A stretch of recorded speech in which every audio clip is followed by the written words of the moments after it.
Wie finde ich als Künstler meinen eigenen Stil?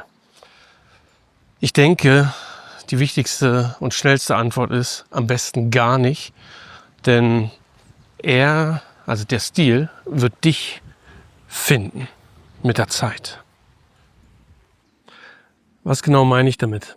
Ich denke, dass je verzweifelter man nach einer ganz bestimmten Richtung sucht und quasi schon fast zwanghaft daran festhängt, etwas zu finden, was einen repräsentiert, was man darstellen möchte, was man gerne macht, umso schwieriger wird es, genau das zu finden. Und auch bei mir war es so tatsächlich, dass ich ganz am Anfang habe ich einfach gezeichnet. Ich habe alles Mögliche gezeichnet. Und ich habe gar nicht über Stil nachgedacht, aber das kam mit der Zeit.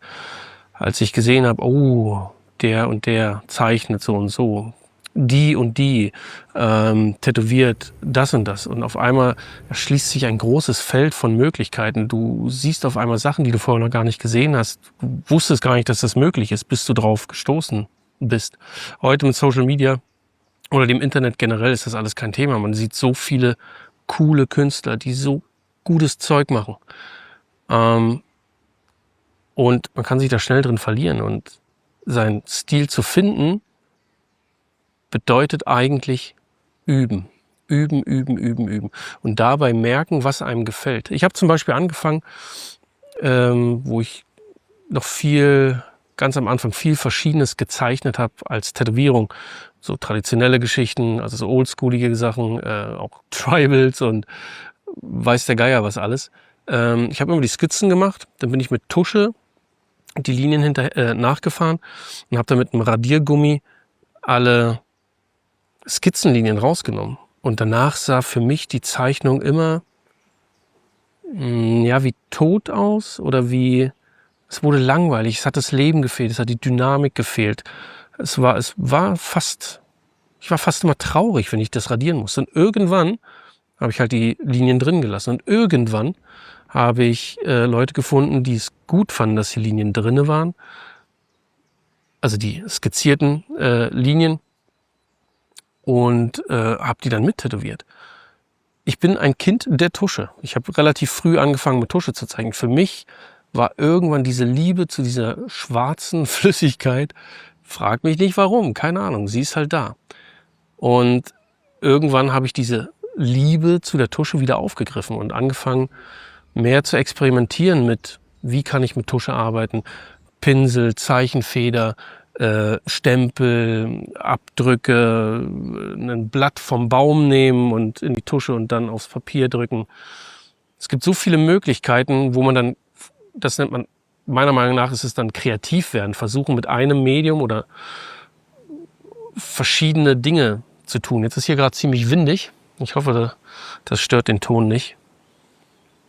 Aber im Endeffekt ist es genau das. Du wartest, dass der Stil dich findet, aber du achtest darauf, was dir gefällt. Für mich waren es immer die Cover von Comicbüchern, die mich unglaublich angesprochen haben. Ich bin überhaupt kein Comicbuchleser, überhaupt nicht. Aber das Cover war immer so unglaublich gut gestaltet. Ist klar, das soll den Besucher reinziehen, das soll dich anlocken. Und meistens ist das, was im Comic dann war, so, naja, okay, aber die Cover fand ich immer richtig, richtig gut. Ich bin auch ein Fan von Trickfilmen und Animes und Mangas und ich kenne mich da gar nicht wirklich aus, aber ich schaue einfach immer gern gezeichnete Sachen. Oder auch animierte Sachen. Und irgendwann merkst du, was dir gefällt und ja, und du übst und machst und entwickelst dich weiter und dann irgendwann hat der Stil dich gefunden. Auf jeden Fall nicht krampfhaft danach suchen. Verzweiflung, sich nachher verzweifelt versuchen, etwas zu finden, bedeutet zwangsläufig, dass man leider scheitert. Und ich weiß es, also es kann passieren, weil es mir so gegangen ist. Es hat zwischendrin bestimmt ein paar Jahre gegeben, in denen ich Sachen gemacht habe, wo ich überhaupt nicht zufrieden mit war. Die gut waren, also keine Frage.